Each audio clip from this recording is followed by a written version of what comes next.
Break के बाद आपका स्वागत है। थाना तोरवा में शराब भट्टी के पास हुई ऑटो चालक की हत्या के मामले में तोरवा पुलिस ने महज कुछ घंटों में दोनों आरोपियों को पकड़ लिया। वारदात में एक नाबालिग और मनीष केवट शामिल है, जो मस्तूरी थाना क्षेत्र के कर्रा के रहने वाले हैं। पुलिस के मुताबिक दोनों हाल ही में बाबा धाम से चाकू लेकर लौटे थे और इसी चाकू से मुर्रा भाटा शराब भट्टी के पास ऑटो चालक शिव नंदन साहू की हत्या कर दी। हत्या के बाद आरोपियों ने बूटापारा में एक अन्य व्यक्ति पर भी चाकू से हमला किया, जिसके बाद पुलिस ने घेराबंदी कर दोनों को हिरासत में ले लिया। दरअसल 10 अगस्त की शाम करीब 5 बजे मोहरा भाटा स्थित शराब भट्टी के पास दो बाइक सवार युवक ने ऑटो चालक शिवनंदन साहू पर चाकू से हमला कर दिया। गंभीर चोट लगने के कारण 56 वर्षीय शिवनंदन की मौके पर ही मौत हो गई। सूचना मिलते ही तोरवा पुलिस और फॉरेंसिक टीम घटनास्थल पर पहुंची और साक्ष्य जुटाने के साथ आरोपियों की तलाश शुरू कर दी। पुलिस ने प्रत्यक्षदर्शियों से आरोपी का हुलिया हासिल किया और आसपास के सीसीटीवी कैमरों की फुटेज खंगालनी शुरू कर दी। इस दौरान पुलिस को जानकारी मिली कि हत्या के कुछ समय बाद ही उन्हीं आरोपियों ने बूटापारा इलाके में एक अन्य व्यक्ति पर भी चाकू से हमला किया है। पुलिस ने तत्काल मौके पर पहुंचकर गंभीर रूप से घायल कन्हैया लाल राजड़े को उपचार के लिए अस्पताल पहुंचाया। लगातार मिल रहे सुरागों के आधार पर पुलिस और एसीसीयू टीम ने आरोपियों की तलाश तेज कर दी। उसके साथ वारदात में शामिल एक नाबालिग को भी पुलिस अभिरक्षा में लिया गया है। दोनों आरोपी मस्तूरी थाना क्षेत्र के कर्रा के निवासी बताए गए हैं। 5 बजे लगभग पुलिस को सूचना प्राप्त हुई कि मोरा भाटा जो अपना शराब सेंटर है, वहाँ पे एक लड़के ने किसी ने चाकू मारा है एक ऑटो चालक को। उस पर हम लोग जब हमारी टीम वहाँ पे पहुँची तो तब तक वो मृत हो चुका था।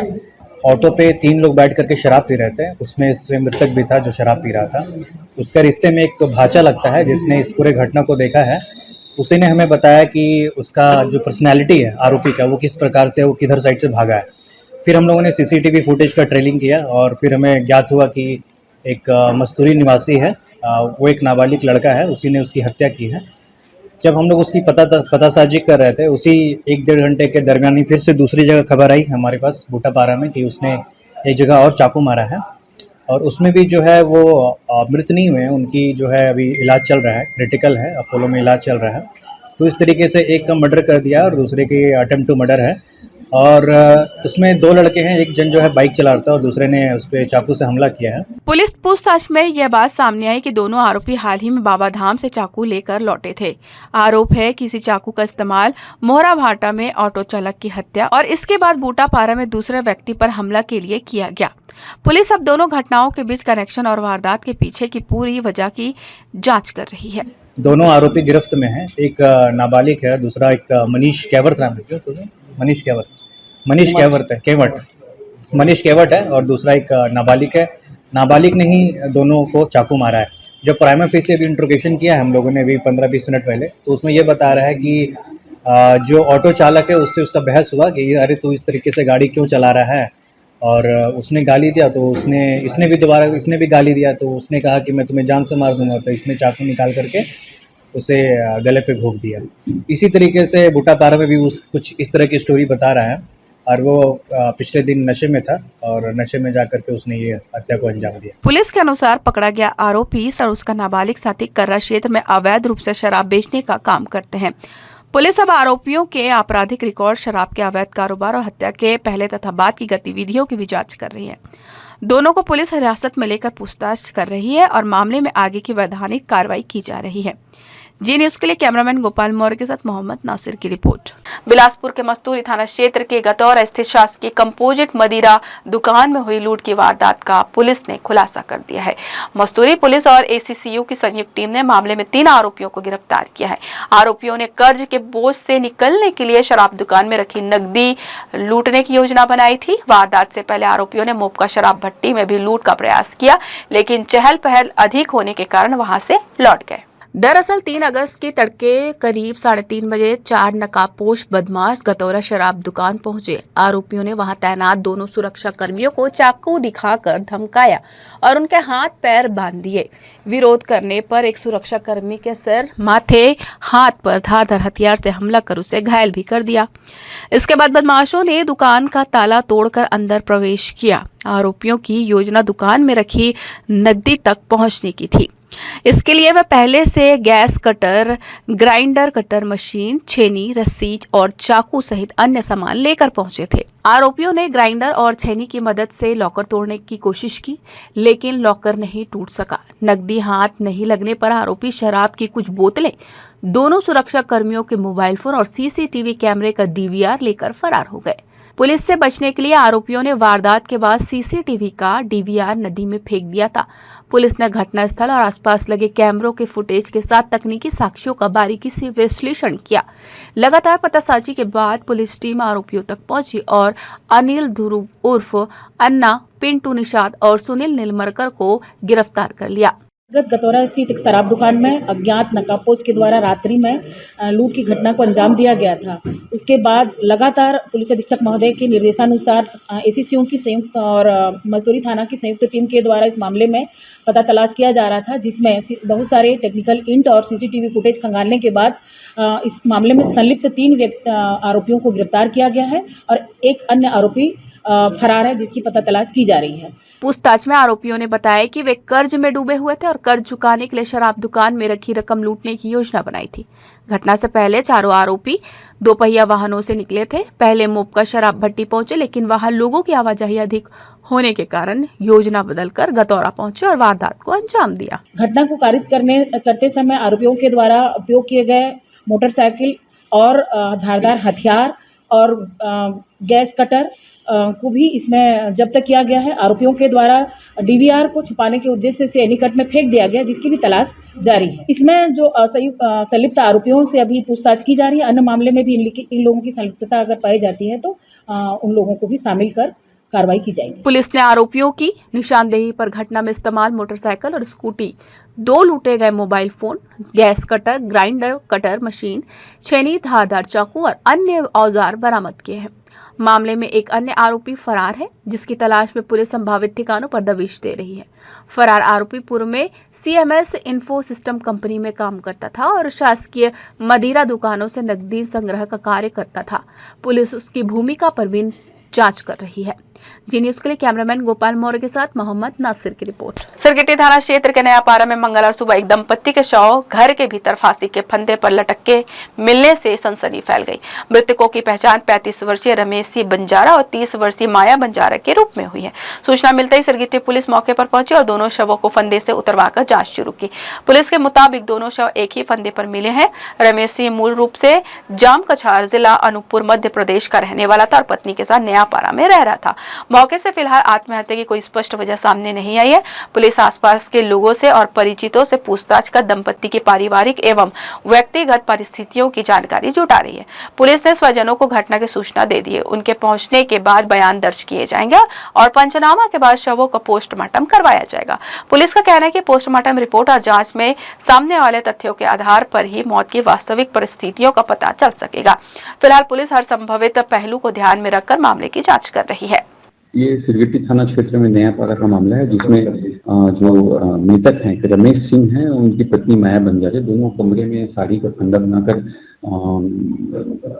मिले हुए हैं। मामले में सिरगिट्टी थाने में मर्ग पंजीबद्ध कर मृत्यु के कारणों की जांच की जा रही है। बिलासपुर में अवैध मादक पदार्थों के खिलाफ चलाए जा रहे अभियान के तहत सिरगिट्टी पुलिस और एसीसीयू की संयुक्त टीम ने बड़ी कार्रवाई की है। पुलिस ने तिफरा नया बस स्टैंड में घेराबंदी कर काले रंग की किया सेल्टोस कार में करीब 5.32 ग्राम ओजी मादक पदार्थ बरामद किए हैं। मादक पदार्थ की कीमत करीब 15,000 रुपए बताई जा रही है। पुलिस के मुताबिक मुखबिर से सूचना मिली थी कि एक युवक कार में महंगा नशीला पदार्थ लेकर तिफरा की ओर बिक्री के लिए आने वाला है। सूचना के आधार पर टीम ने घेराबंदी कर कार क्रमांक CG 10 AS 3131 को रोका और तलाशी ली। कार से मादक पदार्थ के साथ एप्पल आईफोन 16 प्रो भी बरामद किया है। कार्रवाई में करीब 7 लाख रुपए की कार और 50,000 रुपए के मोबाइल समेत कुल 7.65 लाख रुपए का मशरूका जब्त किया गया। मामले में शोभित जजोदिया उर्फ अक्षत उम्र 32 वर्ष निवासी तारबहार बिलासपुर को गिरफ्तार किया गया। पुलिस ने आरोपी के खिलाफ में NDPS एक्ट की धारा के तहत कार्रवाई की है। आरोपी को गिरफ्तार कर न्यायिक रिमांड पर भेज दिया गया है। कार्रवाई में सिरगिट्टी पुलिस और ACCU की टीम की महत्वपूर्ण भूमिका रही है। ये सिरगिट्टी थाना क्षेत्र का मामला है, जिसमें एक युवक के द्वारा प्रतिबंधित जो ओजी टाइप का गांजा है उसको उसके पास है, और तो सूचना मिली थी। पुलिस टीम के द्वारा उसमें रेड किया गया, जिसके में उसके पास लगभग 5 ग्राम ओजी, जो एक तरह का गांजा होता है, जिसमें जो उसका जो मेन कंपोनेंट होता है, जिसकी वजह से नशा होता है, THC उसकी मात्रा ज़्यादा होती है, उसके साथ उसको पकड़ा गया है। साथ ही में उसकी जो 4 व्हीलर गाड़ी है उसे भी जब्त किया गया है। मामले में NDPS एक्ट के तहत थाना सिरगिट्टी में कार्रवाई की गई है और आरोपी को जुडिशियल रिमांड को प्रस्तुत किया गया है। बिलासपुर जिले में जमीन सौदे और कथित धोखाधड़ी से जुड़े मामले लगातार सामने आ रहे हैं। ऐसा ही एक मामला बिल्हा थाना क्षेत्र ग्राम बिटकुली से सामने आया है, जो एक जमीन सौदे को लेकर पीड़ित ने लाखों रुपए की ठगी का आरोप लगाया है। पीड़ित का कहना है कि शिकायत के बावजूद अब तक FIR दर्ज नहीं की गई है। दरअसल ग्राम धूम के रहने वाले आकाश गेंदले, हरीश गेंदले, जयेंद्र गेंदले और जितेंद्र गेंदले की बिटकुली में करीब 8 एकड़ जमीन बताई जा रही है। शिकायतकर्ता संदीप कौशिक के मुताबिक जमीन खरीदने के लिए उसने करीब 54 से 56 लाख रुपए एडवांस दिए थे। आरोप है कि रकम लेने के बाद जमीन का सौदा किसी दूसरे व्यक्ति से कर दिया गया। इसके बाद सुदीप ने 25 जुलाई से 11 अगस्त तक बिल्हा थाने और पुलिस अधीक्षक कार्यालय में शिकायत कर कार्रवाई की मांग की।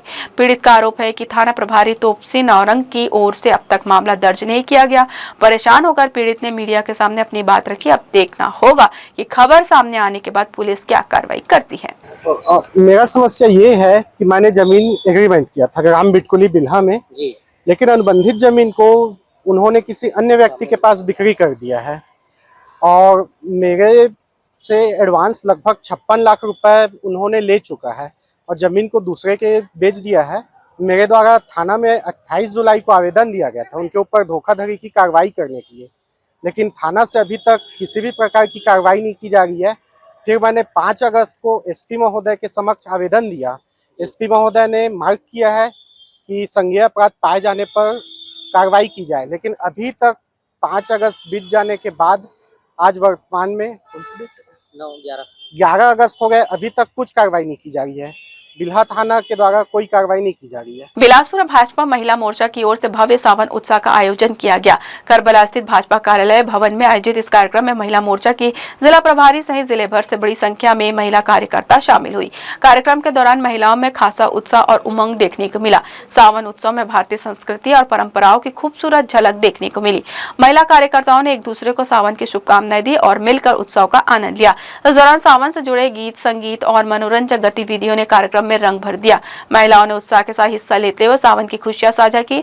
महिला मोर्चा के पदाधिकारियों ने कहा कि सावन उत्सव केवल मनोरंजन का माध्यम नहीं, बल्कि महिलाओं को एक दूसरे से जोड़ने और हमारी संस्कृति परंपराओं को आगे बढ़ाने का अवसर भी है। ऐसे आयोजन महिलाओं के बीच आपसी भाईचारा, उत्साह और सामाजिक एकजुटता को मजबूत करते हैं। कार्यक्रम में जिले के विभिन्न क्षेत्रों से पहुंची महिला कार्यकर्ताओं ने बढ़ चढ़ कर हिस्सा लिया। पूरे आयोजन के दौरान सावन के रंग, उमंग और उत्साह का माहौल नजर आया। जैसे ही सावन आता है, त्योहारों का जो है वो एक हर्षोल्लास का समय शुरू हो जाता है और हरेली, सावन, तीज, ये सभी जो है महिलाओं के, समाज के और देश के प्रति दायित्वों का निर्वाह करते हुए वो अपने जीवन में एक ऊर्जा बनने का काम करती है। जो आधी आबादी है उसके पूरे अधिकार के बाद भारतीय जनता पार्टी और राष्ट्र नेतृत्व करता है। इसी कार्यक्रम में पूरे प्रदेश में छत्तीसगढ़ में भारतीय जनता पार्टी महिला मोर्चा के द्वारा माननीय अध्यक्ष विभा अवस्थी जी के द्वारा हमारे संभाग की जो प्रभारी महामंत्री और पूर्व में जिला पंचायत के अध्यक्ष श्रीमती फुलेश्वरी सिंह जी, आप सभी के तत्वाधान में यहाँ पे सावन उत्सव का कार्यक्रम हो रहा है। आदरणीय विभा अवस्थी जी के निर्देशानुसार सभी महिला मोर्चा के कर्मी यहाँ इकट्ठा हुए हैं, जिसमें हमारी प्रदेश की मंत्री हर्षिता पांडे, श्रीमती हमारी संभाग और हमारी बिलासपुर शहर की महापौर पूजा बिहारी और हमारी सभी महिला मोर्चा की बहनें प्रदेश, जिले की सभी मंडल अध्यक्ष और पार्षद सभी हमारे सब बहनें उपस्थित हुए हैं। जो हम आज जिले की कार्य समिति की बैठक होगी और उसके उपरांत हम सावन उत्सव का कार्यक्रम करेंगे। बिलासपुर में सोमवार रात हुई देर तक बारिश ने शहर की जल निकासी व्यवस्था की पोल खोलकर रख दी। लगातार बारिश के बाद नाले, नलियां लबालब हो गए और कई इलाकों में पानी सड़कों से होते हुए घरों तक जा पहुंचे। शहर के प्रमुख हिस्सों में जल भराव के कारण लोगों को परेशानी का सामना करना पड़ा और सामान्य जनजीवन अस्त व्यस्त नजर आया। शहर के हृदय स्थल महाराणा प्रताप चौक से लेकर बाल मुकुंद स्कूल और भारती नगर तक बारिश का पानी सड़कों पर जमा रहा और कई जगह हालात ऐसे रहे कि सड़क और नाले के बीच का फर्क ही नजर नहीं आया। लोगों को पानी के बीच से आवागमन करना पड़ा, जबकि निचले इलाकों में घरों के भीतर तक पानी पहुंचने से लोगों की मुश्किलें बढ़ गई। बारिश हर साल बिलासपुर की जल निकासी व्यवस्था की कमजोरियां उजागर करती है, लेकिन सवाल यह है कि नगर निगम और जिला प्रशासन इससे सबक कब लेगा। नालों की सफाई, पानी की निकासी और जल भराव वाले इलाके के स्थायी समाधान को लेकर हर साल दावे किए जाते हैं, लेकिन तेज बारिश होते ही वही दावे पानी में बहते नजर आते हैं। मानसून से पहले तैयारियों के बावजूद शहर जिला प्रशासन की तैयारियों पर है कि आखिर बारिश के पानी की निकासी के लिए बनाई गई व्यवस्था इतनी जल्दी क्यों चरमरा जाती है। शहरवासियों का कहना है कि केवल बारिश के पानी निकलने की कवायद के बजाय जल भराव वाले क्षेत्रों की स्थायी समस्या का समाधान जरूरी है। यदि समय रहते नालों की सफाई, जल निकासी मार्गों की क्षमता बढ़ाने और संवेदनशील इलाकों में स्थायी इंतजाम नहीं किए गए तो आने वाली तेज बारिश में हालात और बिगड़ सकते हैं। तिफरा झूलेलाल मंगलम के सामने स्थित खुशी विहार कॉलोनी वार्ड क्रमांक 8 मन्ना डोल में बीती रात हुई बारिश के बाद नाले का पानी कॉलोनियों के भीतर घुस गया। इससे सड़क पर जल भराव की स्थिति बन गई और रहवासियों का आवागमन में परेशानी का सामना करना पड़ा। पानी घरों में घुसने का खतरा भी बना रहा है। स्थानीय रहवासियों का कहना है कि कॉलोनी के समय पुलिया का निर्माण नहीं होने के कारण बारिश के दौरान नाले का पानी सीधे बस्ती की ओर पहुंच जाता है। हर बारिश में इसी तरह जल भराव की स्थिति बनने से लोगों की परेशानी बढ़ जाती है। कॉलोनी वासियों के मुताबिक उन्होंने कई बार स्थानीय विधायक और नगर निगम के अधिकारियों को समस्या से अवगत कराया है, लेकिन अब तक स्थायी समाधान की दिशा में कोई ठोस पहल नहीं हुई। रहवासियों का कहना है कि पुलिया निर्माण होने से नाले के पानी की निकासी बेहतर हो सकती है और जल भराव की समस्या से राहत मिल सकती है। बार बार सामने आ रही समस्या को लेकर रहवासियों में खासी नाराजगी है। उन्होंने नगर निगम प्रशासन और जनप्रतिनिधियों से तत्काल मौके का निरीक्षण कर जल निकासी की स्थायी व्यवस्था और मौके का निरीक्षण कर जल निकासी की स्थायी व्यवस्था और पुलिया निर्माण कराने की मांग की है। रक्षाबंधन के साथ ही त्योहारी सीजन की शुरुआत होने जा रही है। ऐसे में ट्रेनों में यात्रियों की संख्या बढ़ने के साथ ही वेटिंग लिस्ट भी लंबी होने की संभावना है। हर साल त्योहारों के दौरान यात्रियों की बढ़ती संख्या को देखते हुए रेलवे की ओर से अलग अलग प्रमुख मार्गों पर स्पेशल ट्रेनों का संचालन किया जाता है, जिससे यात्रियों को अपने गंतव्य तक पहुंचने में सुविधा मिल सके। रक्षाबंधन के दौरान भी बड़ी संख्या में लोग अपने परिवार और रिश्तेदारों के घर पहुंचते हैं। ऐसों में ट्रेनों में अतिरिक्त दबाव बढ़ना तय माना जा रहा है। यात्रियों को राहत देने के लिए रेलवे की ओर से स्पेशल ट्रेन चलाए जाने की उम्मीद है। हालांकि फिलहाल रक्षाबंधन को लेकर रेलवे की ओर से स्पेशल ट्रेन चलाने की कोई आधिकारिक पुष्टि नहीं की गई है। वहीं आने वाले त्योहारी सीजन को देखते हुए रेलवे ने कुछ प्रमुख मार्गों पर स्पेशल ट्रेनों के संचालन का निर्णय लिया है।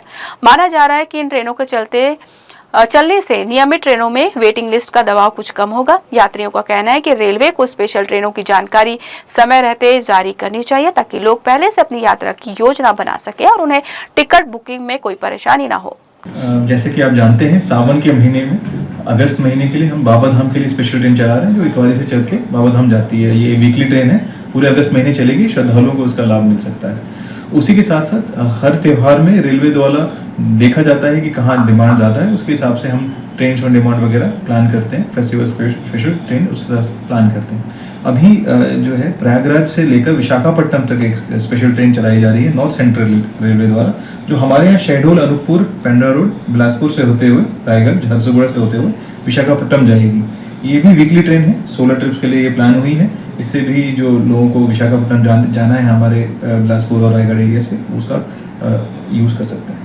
तो यह थी इस बुलेटिन की तमाम खबरें। देश विदेश की तमाम खबरों के लिए बने रहिए जी न्यूज़ के साथ। मुलाकात होगी अगली बुलेटिन में, तब तक ले दीजिए प्रेरणा को इजाजत। नमस्कार।